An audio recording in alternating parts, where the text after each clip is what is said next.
Hello everyone, मैं हूं सोहेल। उम्मीद करता हूं सब लोग ठीक होंगे। स्वागत करता हूं एक बार फिर से एक नए वीडियो में। तो जी, बांग्लादेश ने पाकिस्तान को पहले T20I में 7 विकेट से हरा दिया है बांग्लादेश के शेर बंगला स्टेडियम ढाका के अंदर। और ये ना उनकी जगह है भाई। आप कह सकते हैं ये उनका गढ़ है। वहां पे ये किसी को नहीं छोड़ते। वहां पे ये ऑस्ट्रेलिया को हरा देते हैं, वहां पे ये साउथ अफ्रीका को हरा देते हैं, वहां पे न्यूजीलैंड को हरा देते हैं, वहां पे इंग्लैंड को हरा देते हैं, वहां पे इंडिया को भी हरा देते हैं भाई। ये वहां पे नहीं छोड़ते, ये वहां पे किसी को नहीं छोड़ते। मतलब ये इनका गढ़ है। जिस तरीके से इन्होंने आज क्रिकेट खेली है, पहले तो बॉल के साथ, फिर उसके बाद बैटिंग के साथ। 111 रन चेज करने थे टोटल, और 16वें ओवर में इन्होंने चेज करके साइड पे कर दिया। 7 विकेट से ये मैच जीता है। सबसे पहले बॉलिंग के सबसे पहले टॉस की बात करूंगा यार। टॉस जीत के पहले बॉलिंग करने का फैसला बहुत सही था, क्योंकि वहां पे ये मानसून का मौसम चल रहा है यार। ओस गिरनी थी, ड्यू फैक्टर आना था दूसरी इनिंग में, क्योंकि दूसरी इनिंग में ज्यादा अंधेरा हो जाता है और ड्यू फैक्टर आता है। और वो हमने देखा जिस तरह से पाकिस्तान के बॉलर्स हैं जो बॉल को ग्रिप नहीं कर पा रहे, तो एक बहुत बड़ा फैक्टर ये था। तो टॉस जीत के पहले बल्लेबाजी बॉलिंग करने का फैसला बहुत बढ़िया था। और ऊपर से बॉलिंग, क्या जबरदस्त बॉलिंग करी है यार। ऊपर से मुस्तफिजुर रहमान ने, और उनके बाकी तंजीन हसन साकिब ने, और तस्कीन अहमद ने बढ़िया बॉलिंग की। तस्कीन अहमद ने 3 विकेट लिए, लास्ट के ओवर में 3 आउट किए उसने। मुस्तफिजुर रहमान 4 ओवर सिर्फ 6 रन, और 4 ओवरों में 6 रन ये आज उसके T20I में चौथी बारी मुस्तफिजुर रहमान ने 4 ओवरों में 10 से कम रन का जो है 10 से कम का टोटल जो है अपने ओवर्स में खर्च किया है। इससे पहले वो 3 बारी कर चुके हैं। 3 बारी ऑस्ट्रेलिया के अगेंस्ट किया, और वो जो दोनों बारी किया हुआ है वो इसी स्टेडियम के अंदर, बांग्लादेश के ढाका शेर बंगला स्टेडियम के अंदर किया हुआ है। उसके बाद मेहदी हसन ने ऊपर से शुरुआत जब करी थी, 4 ओवर 37 रन, 1 विकेट उनको मिला।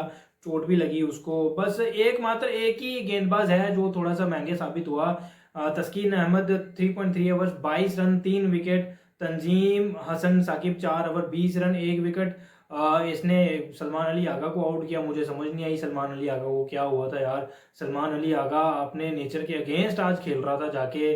मतलब अगर ऊपर से, मतलब इसी तरह से खेलना था तो वहां पे सलमान अली आगा नीचे आ जाता, थोड़ा ऊपर वहां पे हसन नवाज को भेज देता। अगर पावर प्ले में रन करने थे, रनों की जरूरत थी, तो फिर ऊपर हसन नवाज को भेज देना चाहिए था। मुझे समझ नहीं आई। एक तो सलमान अली आगा खुद आ गया, फिर तो उसको रुकना चाहिए था आगे थोड़ी देर, क्योंकि दूसरे एंड से फखर जमान के अच्छे शॉट्स लग रहे थे। उसको रुकना चाहिए था। कोई बात नहीं थी, 5-6 बॉल्स डॉट चली गई थी, कोई मसला नहीं था, बट उसको रुकना चाहिए था। ये उसके मतलब का पिच था। वहां पे सलमान अली आगा जैसे जो बल्लेबाज हैं रुक के खेल सकते हैं। जब हमें बांग्लादेश के बैटर्स ने भी ये दिखाया कि आराम से अगर खेलें, इनिंग्स को बिल्डअप करें, उसके बाद रन कर किए जा सकते हैं। बट सलमान अली आगा ऊपर आए, ऊपर से शॉट्स लगाना शुरू की। वहां पे शॉट्स लगाना बहुत मुश्किल था शुरुआत में तेज गेंदबाजों को। तो वही सेम चीज हुई। सलमान अली आगा को उसने आउट किया। मुस्तफिजुर रहमान ऑलरेडी बता चुका हूँ, 4 ओवर 6 रन और 2 विकेट लिए उसने। शमीम हुसैन 1 ओवर 2 रन, और इरशाद हुसैन 3 ओवर 19 रन, इनको कोई विकेट नहीं मिला। तो पाकिस्तान की अगर बैटिंग की मैं बात करूं तो फखर जमान एकमात्र एक बल्लेबाज ऐसे लग रहे थे जो थोड़ा बहुत ठीक लग रहे थे, जिनकी शॉट्स भी लग रही थी। बट अनफॉर्चुनेटली वो खुशदिल शाह और फखर जमान के बीच में मिक्सअप हुआ, और एक गलत समय पे, गलत टाइम पे वो फखर जमान रन आउट हुए। सैम अयूब 6 रन बनाए 4 बॉलों में। मोहम्मद हारिस 4 रन बनाए। सलमान अली आगा 9 बॉल्स में 3 रन बनाए। पहले कह चुका हूँ, सलमान अली आगा को कोई ज़रूरत नहीं थी यार वहाँ पे इतने बड़े बड़े शॉट्स लगाने की, क्योंकि शॉट्स लग नहीं रहे थे। वो उसको उसकी ज़रूरत थी कि वो आराम से रुक के खेले, दूसरी तरफ से जो बल्लेबाज आ रहे हैं वो वहाँ पे शॉट्स लगाए। हसन नवाज 0 रन, कोई रन नहीं कर पाए। 5 6 5 और 3 8 नवा मैच था। 9वें मैच में चौथी बारी 0 पे आउट हुआ है ये। मोहम्मद नवाज मैच विनर, 5 बॉलों में 3 रन किए, अगेन रन आउट हुए। फखर जमान के साथ वो तालमेल नहीं बैठा, और बिल्कुल हाथ में बॉल गया था फखर जमान ने जब शॉट खेला था। और मोहम्मद अब्बास जो है आधे से भी दूर निकल के आ चुके थे, और वापस मुड़ना वहाँ से बिल्कुल आसान काम नहीं था। फिर उसके बाद खुशदिल शाह और अब्बास अफरीदी की एक पार्टनरशिप लगी, थोड़ी बहुत पार्टनरशिप इनकी 133 रन की पार्टनरशिप लगी। फिर उसके बाद खुशदिल शाह आउट हुए, और फिर उसके बाद लगातार लास्ट के 3 110 पे ही निपट गई पाकिस्तान की टीम, जिसमें कि फ़हीम अशरफ ने टोटल 5 किए, सलमान मिर्ज़ा कोई रन नहीं, अबरार अहमद कोई रन नहीं। तो इस तरह से टोटल 109 रन्स पे पाकिस्तान सिमट गई थी। 110 रन करने थे बांग्लादेश को। ऊपर से पाकिस्तान ने शुरुआत बॉलिंग के साथ अच्छी करी थी यार।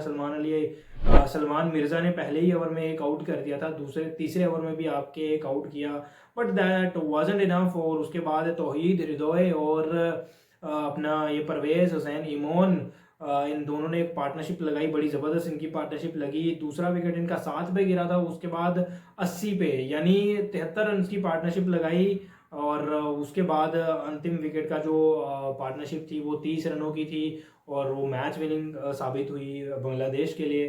तौहीद हृदय ने बड़ा इंप्रेस किया, 37 बॉलों में 36 किए। बस यही इनिंग की ज़रूरत थी वहाँ से सलमान अली आगा की तरफ से भी, बट वो वैसा कर नहीं पाए। लिटन दास जो है वो 1 रन कर पाए 4 बॉलों में। परवेज हसन इमोन बड़ी ज़बरदस्त इनिंग खेली यार, 39 बॉल्स 59 रन 56 रन, बड़ी ज़बरदस्त इनिंग खेली। जैसा कि फ़खर जमान वहाँ से खेल रहे थे वैसी कुछ इनिंग यहाँ पे इन्होंने भी खेली, बट इन्होंने मैच जिताया अपनी टीम के लिए। परवेज हुसैन इमोन बड़ा ही ज़्यादा इंप्रेस कर रहे हैं। लगभग पिछले 4-5 महीने से, पहले तो यूएई के अंदर इन्होंने सेंचुरी करी, उसके बाद अपना पाकिस्तान के अंदर जो 3 मैचेस हुए पाकिस्तान के अगेंस्ट, वहाँ पे भी ऊपर से बड़ी बेहतरीन शुरुआत करते रहे। और आज मैच विनिंग एक इनिंग लगा के तो ये अपने आप को साबित किया कि भाई T20 का बड़ा ज़बरदस्त प्लेयर है ये। पाकिस्तान की बॉलिंग की अगर मैं बात करूं तो यार, खुशदिल शाह से बॉलिंग नहीं करवाई सलमान अली आगा ने। ये कहीं ना कहीं हम ये थोड़ा माना जा सकता है, क्योंकि बांग्लादेश के भी जो तेज़ गति के गेंदबाज थे उन्हीं को थोड़ा ज़्यादा मदद मिल रही थी। तो मेरा ख्याल है वही चीज़ एक ना करने की कोशिश थी सलमान अली आगा की तरफ से। दैट इज़ वाई खुशदिल शाह और मोहम्मद नवाज़ का भी सिर्फ एक ही ओवर करवाया गया। अबरार अहमद 4 ओवर 20 रन, वो थोड़ा अच्छी बॉलिंग करी, उन्होंने जो रिक्वायर्ड था वैसा किया। बट दूसरे एंड से कोई भी ऐसा बॉलर नहीं था जिनकी की इकॉनमी थोड़ी अच्छी हो, जिन्होंने थोड़ा प्रेशर बनाया हो। वो सलमान मिर्ज़ा के अलावा कोई ऐसा बॉलर दूसरा था नहीं। साइम अयूब 2 ओवर 16 रन, पहला ओवर अच्छा था, पहले ओवर में 3 रन दिए थे। फ़हीम अशरफ 3 ओवर 29 रन, काफ़ी महंगे साबित हुए।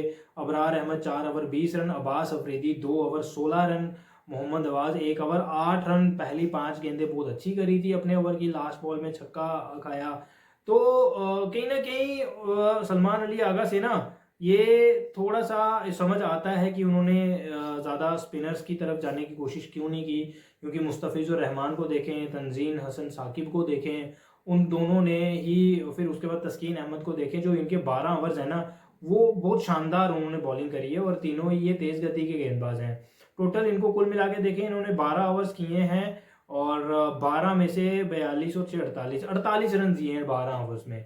तो वही कहीं ना कहीं वही चीज़ कॉपी करने की कोशिश की जा रही थी सलमान अली आगा से। बट फिर वहाँ पे ड्यू फैक्टर भी था, बॉल काफ़ी गीला हो रहा था, ह्यूमिडिटी काफ़ी थी, तो वो कहीं ना कहीं ठीक साबित हुआ नहीं। टारगेट भी ऊपर से 110 रन था, आप ज़्यादा एक्सपेरिमेंट कर नहीं सकते।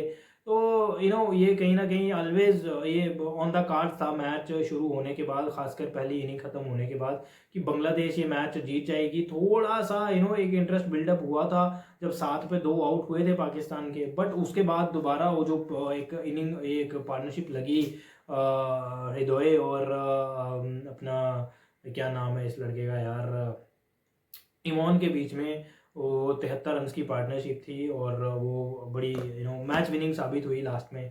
तो सीरीज में मज़ा आने वाला है। ऐसा नहीं है कि पहला मैच बांग्लादेश ने जीत लिया है तो पाकिस्तान कोई ख़राब टीम हो गई है। स्टिल कह सकते हैं अब बाकी 2 मैचेस हैं, और अगर अगले मैच में पहले पाकिस्तान बॉलिंग कर लेती है, कंडीशन सेम रहने वाली है भाई, कंडीशंस सेम रहने वाली है। हो सकता है आगे दोनों मैचेस में हमें स्पिनर्स को ज़्यादा मदद मिलती नज़र आए। हो सकता है सेम पिच पे अगले 2 मैचेस भी करा दिए जाएं। तो अगर सेम पिच पे ये दोनों मैचेस होते हैं तो स्पिनर्स के लिए हमें मदद देखने को मिलेगी ज़रूर।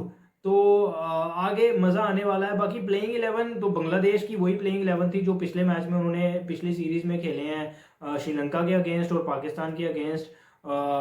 तो उसके बाद अगर हम देखें पाकिस्तान की तरफ आए, 5 बंदे चेंज थे, जिसमें कि हारिस रऊफ ऑब्वियसली जो है वो इंजर्ड हैं, वो नहीं थे, नसीम शाह नहीं है, और अपना ऊपर से ये साहिबजादा फरहान नहीं थे।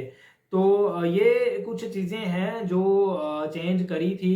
ये भी कहीं ना कहीं समझ आता है कि रोटेशन पॉलिसी पे सबको खिलाया जा रहा है, बट रोटेशन पॉलिसी पे आप नए प्लेयर्स को नहीं आप कर सकते ना। जैसे अपना साहिबजादा फरहान को बाहर बिठा दिया, सैम अयूब और फ़खर जमान को ले आए। आप फ़खर को बिठा सकते थे या सैम अयूब को बिठा सकते थे बाहर, और अपना साहिबजादा फरहान को खिला सकते थे। तो ये कुछ चीज़ें हैं, नए प्लेयर्स के साथ आप ये ना करें। जो जो भी आपका रोटेशन पॉलिसी है, फ़खर के साथ आप कर सकते हैं, सैम अयूब के साथ आप कर सकते हैं। तो ये कुछ चीज़ें हैं। या मोहम्मद नवाज़ नहीं भी खेलता, सुफियान मुकीम खेल लेता, वो कहीं ना कहीं वो भी समझ आती। बट स्टिल यार ठीक है, अभी एक ही मैच हुआ है, आगे चल के देखते हैं बाकी 2 मैचेस में क्या होता है। फिर उसके बाद वेस्ट इंडीज़ का टूर भी है इनका, वहाँ पे भी देखेंगे कैसा चलेगा। बट फिलहाल इस वीडियो में इतना ही, मिलते हैं एक नई वीडियो में, तब तक के लिए टेक केयर एंड